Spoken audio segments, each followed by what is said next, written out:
નમસ્કાર મિત્રો, આજે આપણે કેવડા તીજની વ્રત કથા વિશે જાણીશું। આજનો વિડીયો બહુ જ રસપ્રદ છે, તેથી અંત સુધી સાંભળજો।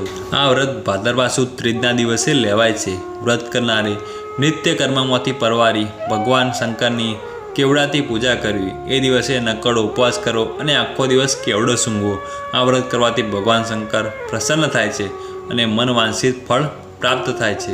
એક વખત કૈલાસ પર્વત પર શંકર અને પાર્વતી સોગઠાબાજી રમવા બેઠા હતા। રમત ખૂબ રસાકસી ભરી જામી હતી। ત્યાં જ વચમાં પાર્વતીને કંઈક યાદ આવતા ભગવાનને પૂછી બેઠા, સ્વામી, આપને પામવા માટે મેં કયું વ્રત કર્યું હશે, તેની તમને ખબર છે?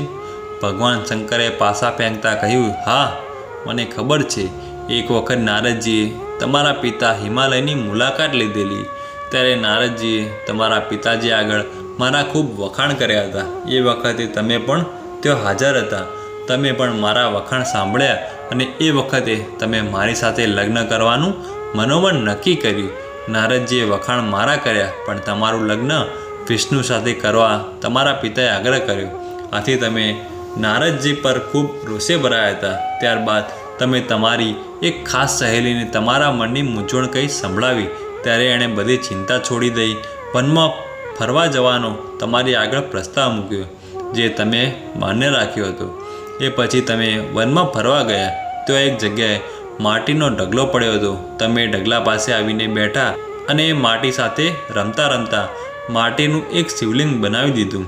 ત્યાર પછી એની પૂજા કરવા માટે કેવડો, બેલીપત્ર વગેરે લઈ આવ્યા અને ભાવ ભક્તિથી શિવલિંગ પર ચડાવ્યા। ભાદરવા સુદ ત્રીજનો એ દિવસ હતો। તમે એ દિવસે ગુસ્સામાં સવારથી કશું ખાધા પીધા વિના ગયા હતા, છતાં પણ તમે પ્રસન્ન ચિત્તે ભૂખ્યા પેટે મારી ભાવપૂર્વક પૂજા કરી।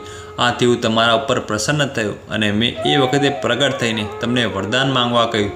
ત્યારે તમે વિનમ્ર ભાવે ફક્ત એટલું જ માગ્યું કે હે ભોળા શંભુ, જો મેં આપને ખરા અંતરથી ભજ્યા હોય અને ખરા હૃદયથી ચાહ્યા હોય તો આપ મારા સ્વામી બનો। તથાસ્તુ કહી હું અંતર ધ્યાન થઈ ગયો। ત્યાર પછી તમારા પિતા તમને શોધતા તે આવી ચડ્યા અને તમને કંઈ પૂછે એ પહેલાં જ તમે એમને જણાવી દીધું કે હું તન મનથી મારા ભોળા શંભુને વરી ચૂકી છું, માટે હવે હું અન્ય સાથે લગ્ન નહીં કરું। તમે જાણે અજાણે એ વખતે મને કેવડાથી પૂજ્યો હતો, માટે એ વ્રતનો પ્રભાવ તમારા પિતાજી પર પડ્યો અને થોડા દિવસમાં તેમણે તમારા લગ્ન મારી સાથે કરાવી આપ્યા।